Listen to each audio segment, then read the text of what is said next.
Um, right, so Kemar, you're back in the UK now. How are you finding the lockdown?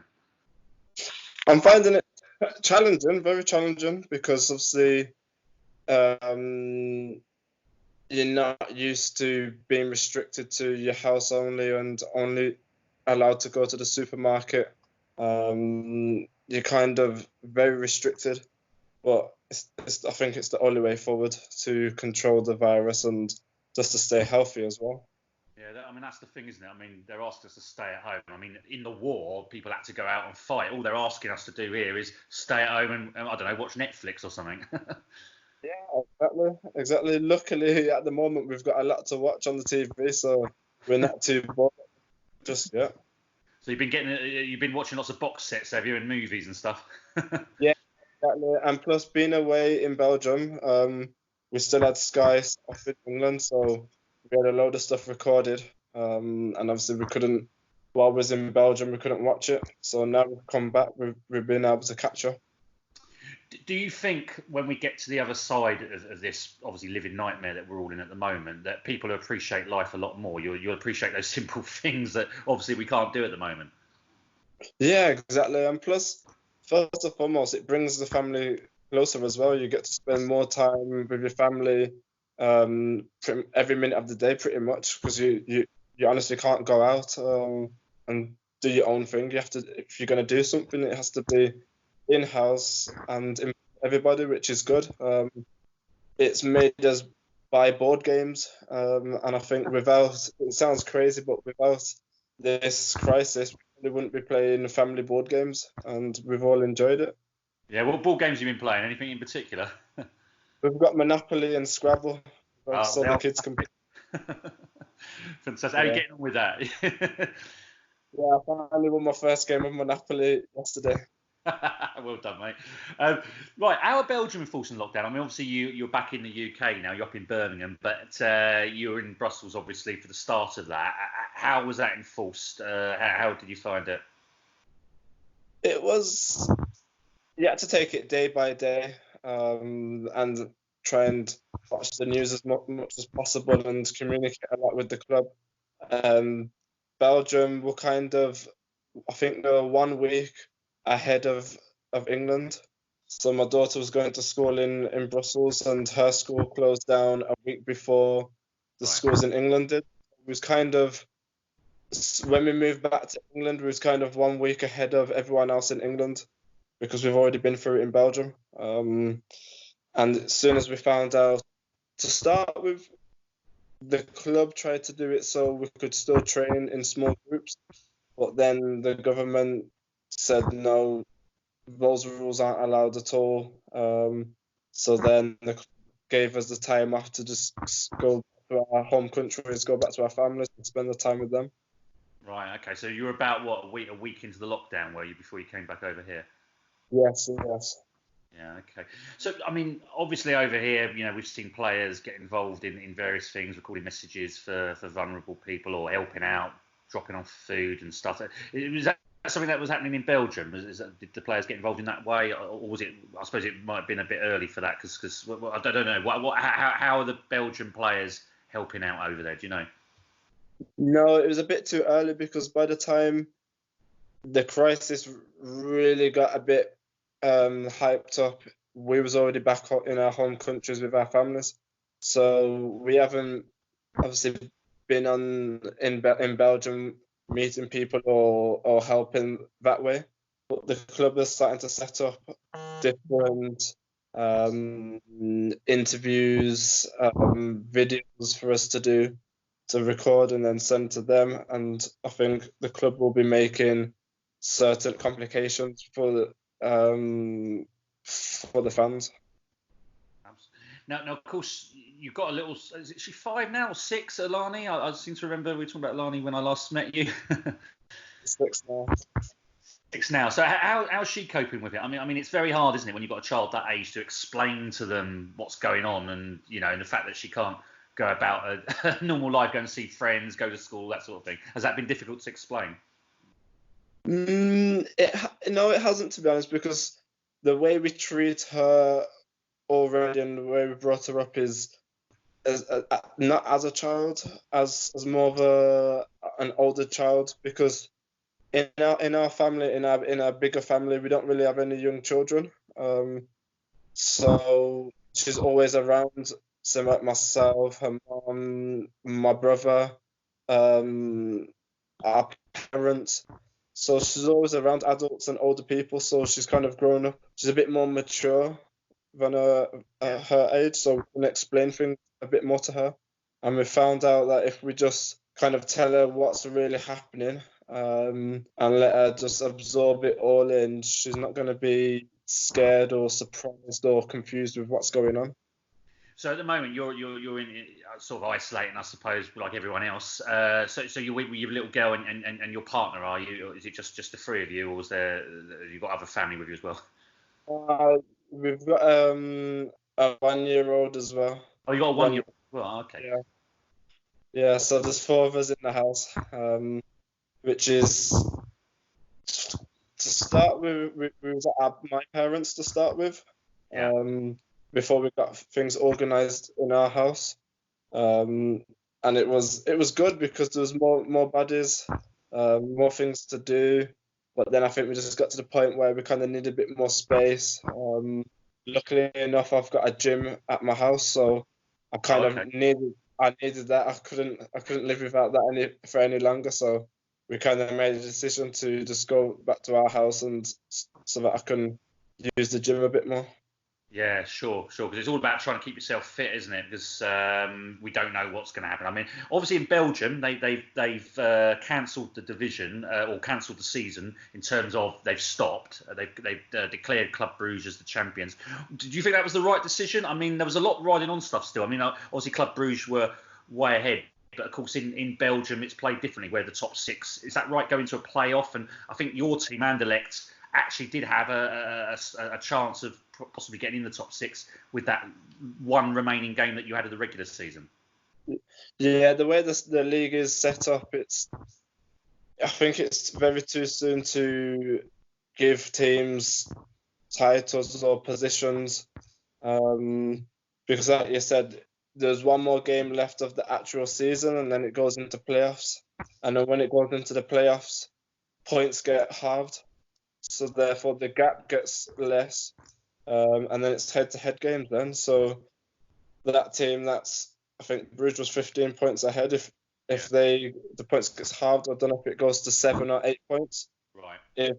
If they lose a few games and the other teams beat them, then the gap's a lot less, and a lot can happen. And also even if you finish in the second player, there's still a chance of qualifying for a European spot as well. So there was a lot riding on it. There was still 10, 11 games to be played. So have they? I mean, I know how it works because there's playoffs also at the bottom of the table, isn't there? So it's all been as it is. Where the league positions are now, that stands. So are they relegating teams as well? To be honest, I'm not 100% sure. We're kind of just getting told by the club when they find out something. I think a decision still needs to be made by the council. I think they have the final decision of what's going on. Right. Okay. It's up to them if the league is finished or if it isn't. So as things stand, Club Brugge have been declared champions. That's the only decision that has been made so far. I think so. To be honest, I'm not sure. I'm just reading what I see in the media, but I've also been told the council have the final say on whether the league is finished or not. Now, Kemar, talking as a professional footballer, do you think it was the right decision? I mean, how do you feel as a footballer? Do you feel, right, okay, the season's finished, that's it, you know where you stand? Or would you like to go out there and played played the remaining games? No, of course, play the remaining games because, like I said, there's 10, 11 games to be played. A lot can happen. And I think, obviously, if the league's finished now and we finish 7th position for us, we're gutted because we know we could finish higher with the amount of games we've got left. But you also got to flip it and think, how can you finish off the season and then still play the following season as normal? It's difficult. Yeah. It's whoever makes a decision, they're damned if they do, they're damned if they don't in a lot of ways. So how's the sort of the football community in Belgium taken the decision? Has it split opinion? To be honest, I'm not too sure just because I'm not in Belgium at the moment, so I'm not so connected. And the the most I'm getting from Belgium right now is what the club's telling us. And a lot of the players obviously are in their home countries as well. So I'm pretty much just reading the news most days and trying to keep updated that way. Sure. Okay. Now, we all love football. We're all football fans. Even we're all football fans, aren't we? We love the game. But I suppose at a time like this, a time of an emergency, it does have to play second fiddle, and it really is all about safety and saving lives, really. Yeah, of course, football doesn't mean anything in the bigger picture because it's all about health and safety. Just for example, if football continued and made the virus worse and I got it and then I infected my family and they got it, I'll be devastated because I would have got the virus and put my family health at risk just because of football, and I don't think that's fair for the families. Now, what have you made of the conversations here back home in England, where obviously the Premier League and the EFL, they're going to try and finish the season? What do you make of those conversations? And I'm assuming that's something that you welcome. Yeah, to be honest, I think you have to finish the season or try and finish it. Same with the case in Belgium, like I said, there's still many games to be played. Many things can happen in these games. Um, and I find it difficult to relegate teams, to promote teams, and award teams certain things if the season's not finished. It's not really fair. The season's not completed. So it's hard to give award people things if it's not completed. I find that difficult. So I think they need to try their hardest to complete the season. If they can do it, obviously they have to do it. But it's hard because it's all about time as well. Can it be fitted into the rest of the time before the new season? I'm not sure. Yeah, I mean, for me, in my view, Kemar, is they've only got two options. You either finish the season or you call it null and void. You can't declare Yeah, champions. You can't relegate teams. It's yeah. yeah, I agree with that. That's my thinking as well. Like I said, you either cancel the season, void it, the season didn't exist. Nobody, everything stays the same. Nobody wins anything. Nobody loses anything, and then you scrap it and start the next season. Um, it has to be. That's the only fair way because just imagine those teams that are getting relegated. A lot's riding on it, and it changes a lot of people's lives, careers when you get relegated for something that you can't control. Yeah, sure. Now, Leeds, of course, your old club, were in fantastic form when the season was suspended. I think they'd won 5 on the spin. They're obviously 7 points clear of the third place team. I mean, how cruel would it be if that was to be called null and void? I mean, we all know that Leeds have been desperately trying to get back in the Premier League for years. As you know from your own experience last season, so cruelly you missed out at the end there. How gutting would it be for Leeds if the season was to suddenly just be cancelled? Yeah, of course. And when I've said, obviously, we mentioned the point that it should be void and no one should be getting these things. But then when you flip it on the other side of the coin, for those teams that are at the top and have been waiting for this moment for so many years, it's it's hard for them as well. It is hard for them because Leeds have been waiting for this moment for so long. They've worked very hard this season to get to where they are, and they had a very good chance of getting promoted. So yeah, same with Liverpool as well. Liverpool in the same boat. They haven't won the Premier League for a long time. Yeah. There's one game away from doing it, and then it stopped. But I still believe it is unfair to award things if the season's not completed. I think the season has to be completed. Yeah, yeah. Because I suppose we go and talk about the Premier League. I mean, if you declare Liverpool the champions, you've then really got to relegate teams, which again, so you've got to do either both, or you can't do one or the other. You can't say, right, Liverpool, you've won the title, but we're not going to relegate teams. You have to do one or the other, don't you? Yeah, exactly. And you have to relegate a team for another team to be promoted. So Yeah. it'd be strange if you that you said crown teams as champions but not relegate a team, because say for example Leeds get crowned champions and you don't relegate anyone from the Premier League, so how do they get promoted? Yeah. It doesn't make sense. It doesn't make sense. Now, I want to talk to you about Anderlecht. So, I mean, obviously, you moved there in the summer. How have you found it? I mean, have you had an injury recently? Have you, right? Yes, that's obviously I went there with an injury. I got a bad tackle on my ankle in pre-season at Leeds, and then I had to wait a long time to get fit again and play for Anderlecht, which was hard and frustrating.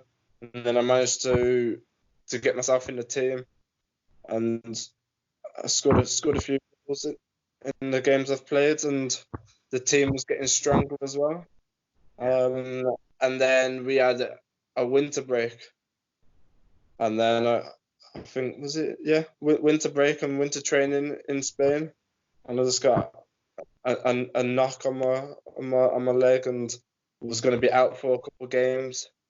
And then obviously the virus come at the wrong time, because when I was basically fit again, the games pretty much got stopped. So I think you were on the bench, weren't you, the last game as well? So you were just about to get back into the swing of it. Yeah, exactly. So it was just the wrong timing.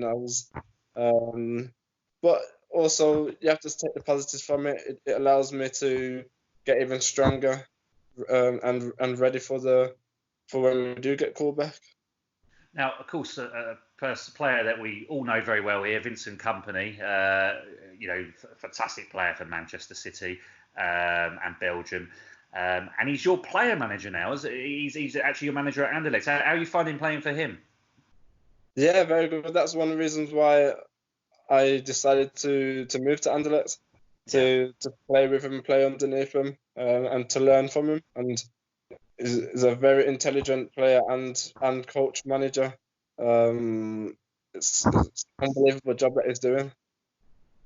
I mean, he's always been known for his leadership qualities. So I suppose it doesn't surprise anybody that he moved into management. Yeah. I think it was a perfect match. The way he can control a group of players, staff, with quality, with respect, and he leads from example as well. So he's not just out there telling us what to do; he's doing it himself. So he's leading by example as well. Now, what's it like, playing alongside the gaffer? Because obviously he's player manager. So what's that like? Has that ever happened in your career before? Nah, this is the first time. It is strange. It's hard to get your head around it, but you just have to see Vincent Kompany as the player. When we're on the pitch is the player, and then when it's off the pitch is obviously the manager, coach. So you kind of have to see him two different ways. Now, of course, two players that most English, we all know over here in England, Samir Nasri and obviously Nacer Chadli, they're there as well. Obviously players that we're familiar with. What's it been like playing for them? I mean, I know obviously Nasri's has had injury problems. He hasn't played for a few months now. But what's it been like with those lads? I mean, obviously people that you're familiar with from, obviously English football. Yeah, top quality. Obviously, I grew up watching these players in the Premier League, and then getting a chance to play with them. Another reason why I chose to play for Anderlecht, with being able to play with these big names, and I've learned a lot from them. And the best thing I've learned from them is that they're just normal people. They're normal. They're big names. They're big players, but they're normal people. Kind, funny, caring. They're just people. Now let's talk about Leeds. Obviously, you had a fantastic rapport with the fans at Ellen Road. You had a good time there. How much do you miss playing for them? Oh, good question. When I watch them play, obviously I miss being at the stadium, like playing at the stadium and being involved, being a part of it. But I'm like that with all the teams that I've played at. Same with Oxford. When I watch games when they're on TV and I watch them and I see the yellow jersey, I think the same. I'm like, it brings back memories watching them play. Both teams brings back good memories, and also the bad ones as well, the struggles, and how hard we've worked. But obviously, I'm enjoying myself at Anderlecht now, and that's obviously my main focus. No, of course. It's just that when I ever go to Ellen Road, it really does. The atmosphere there, it just makes the air stand on your back. So, I mean, surely that must be probably one of the greatest atmospheres that you've ever played in front, surely. Yeah, no, it definitely is. And also when you listen to ex-players or present players that have been asked the question, what's the most intimidating stadium? That 9 times out of 10 they all say Ellen Road. And also just watching our documentary back on Amazon. Yeah. You're kind of watching yourself in the moment from a different view, and it's good. It's good. Also a difficult watch as well, because obviously it was not the ending that we wanted. Yeah. What do you think went wrong? I mean, it was that last bit of this season, wasn't it? It just seemed you run out of, I don't know, did you run out of gas? Is that what it was? It just seemed that, because I'd been watching you all season and I thought really was playing the best football in the division, and it was just right at the end, you just couldn't quite get across the line. Yeah, I think maybe enough players. I think if we had brought in more players start the season, especially January, I think that would have made the difference. Yeah, if they'd got a couple more recruits just to see you across the line. Yeah, okay. Yeah. Looking back at your time there, what was your favourite moment, do you think, when you look back? Favourite moment? I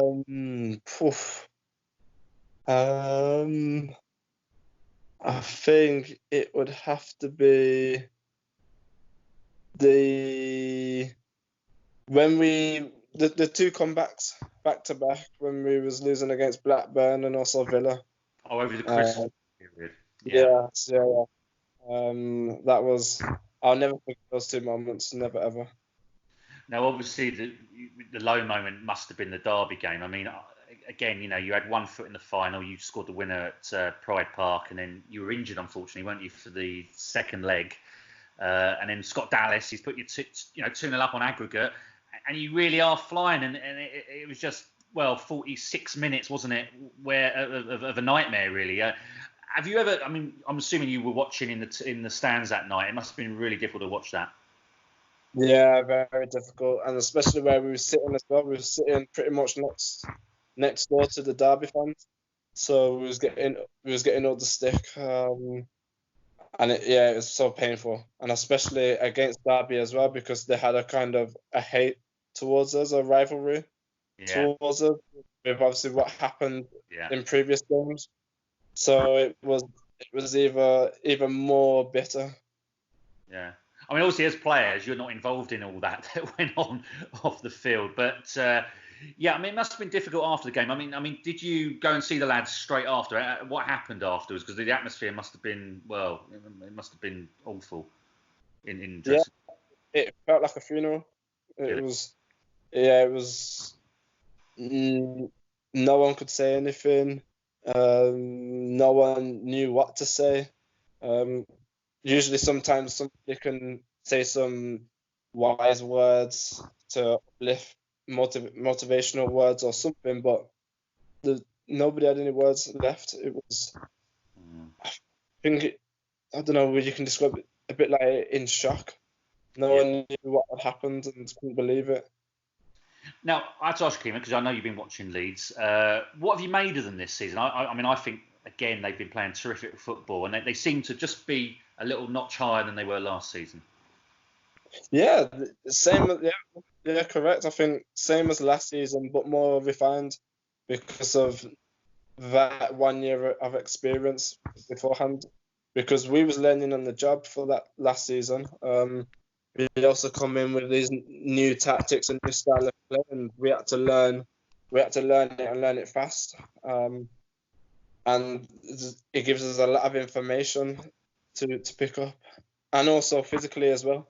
He built us up well physically, and now this season they're reaping the rewards of that. Naturally, they're fitter than all the other teams, from just all because of the base that they gained from last season.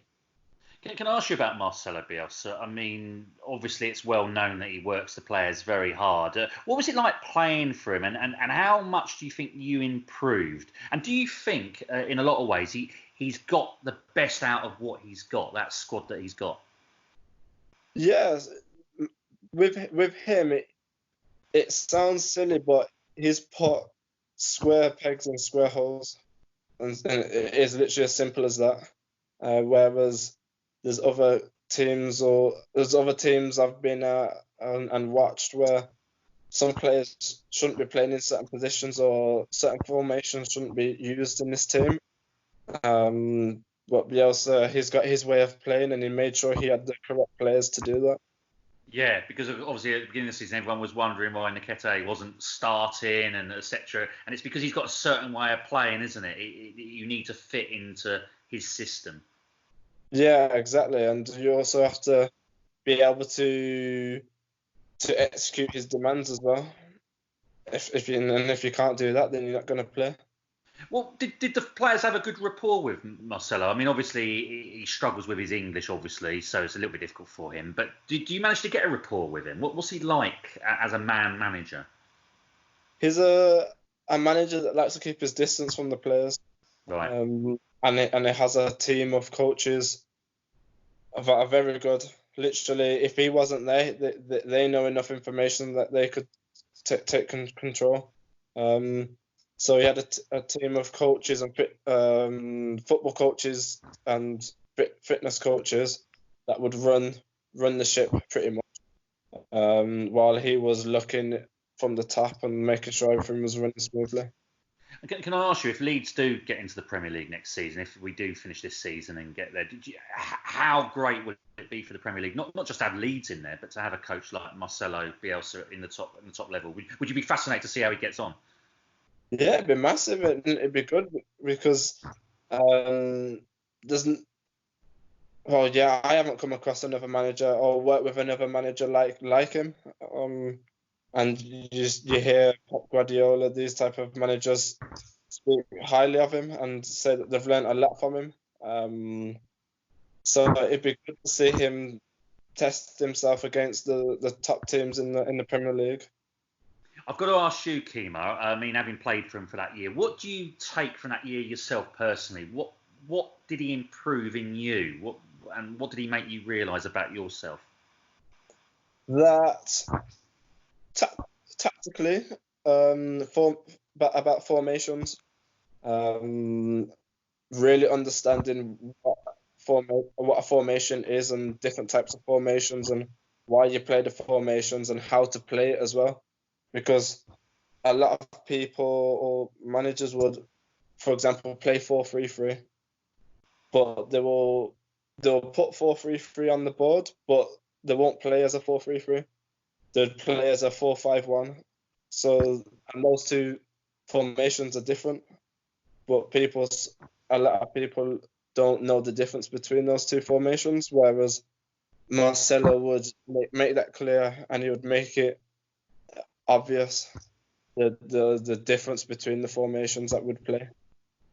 Now, just want to ask you a couple more about Leeds, because obviously you were there. Calvin Phillips, I mean, he, for me, has been one of the, if not the standout player in the Championship this season. Do you really think this is his time now to get into the Premier League and actually show the country, the wider country, what he can do? Yeah, of course, but for any player, your ambition should be in the Premier League. It should be always to play in the best level possible for yourself. And of course, yeah, he's a good player and he can easily play. Well, I'm not sure about easily because we don't know yet, but he could definitely play in the Premier League. He's good enough. He's got the technique, the physicality, and also playing under Bielsa for 2 years. Tactically, he'll know what to do as well. Yeah. What do you think is the best asset of him? Do you think of Calvin? He's an all-rounder. He's physically is very, very good. So his strength is very strong. He's a big lad, but he's also fit as well. So he'll be one of the fittest in the team. He can get about the pitch, and is technically very good as well. And finally, on Leeds, Patrick Bamford, obviously a player that you know very well. He's a real workhorse. Works really hard for the team. Fits into the Bielsa system really well. Has been a little bit criticised for not scoring enough goals. It's difficult, isn't it, when you're because obviously the team creates so many chances. And Patrick's had to take a lot of criticism because if you don't score the goals, you do get criticised by the fans, don't you? But it's not as easy as that sometimes, is it?